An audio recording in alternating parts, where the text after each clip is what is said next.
Hello, my name is Allison Hartz, and I am a park ranger at Lowell National Historical Park. With this series of videos, we will be talking about the night sky. The night sky is a very precious resource. Just like clean water or fresh air, it's something that we all have to work to protect. When we do night sky explorations in Lowell, we go outside under the cover of darkness. We experience something that is increasingly common all over the world, and that is light pollution. This means that it's harder to see the stars than it was 50 or 100 years ago because there is so much artificial light in the way. Through a series of activities, we'll be talking about history of looking at the night sky, some tools that you can use, including a planisphere, which Ranger Leslie will teach you how to make, and Ranger William will teach you how you can actually collect meteor dust in your own backyard. But first, let's talk about what it means to be an amateur stargazer or star lover. Amateur comes from a French word which means to love. So it's actually a great thing. Some of the tools, including your senses, that you have at your disposal right now are better than the best tools that people might have had 400 or 500 years ago. But there's also obstacles, like that light pollution that I mentioned that we have in our way. A quick story for you. I am sitting in the Boot Cotton Mills Museum, and in the late 1800s, people were working on all the floors of this museum in textiles. They were making cloth.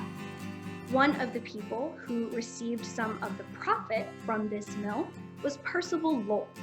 Now, what did Lowell do with his money? He started an observatory in Flagstaff, Arizona, where eventually the planet Pluto was discovered. So, that is one of our many connections. But we also have the important connection of the fact that looms were the first computers. The programming of looms set the stage for the programming by people of computers that would help us to map the universe.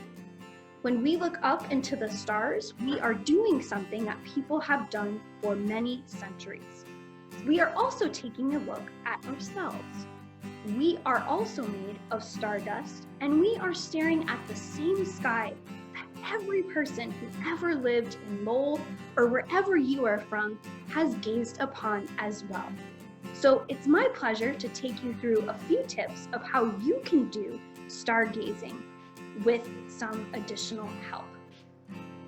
Stargazing can be a lot of fun, and there are ways to make it even sharper. Be sure to bring a water or a snack or anything you think you might need. You also want to make sure you have the right clothing because it can be colder at night when you would want to go stargazing. I also recommend that you bring binoculars if you can. This is my pair here.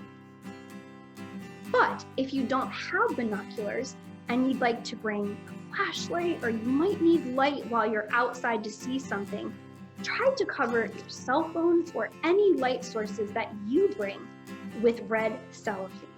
This will help to cut down on the light pollution that you are creating. Be sure to also bring a star chart or planisphere, which Ranger Leslie has taught you how to make, and to be aware of your surroundings, especially at night. It can be easy to bump into other stargazers, and of course, we don't want to do that. So good luck, and be sure to report back on what you see when you go outside and become a night sky explorer.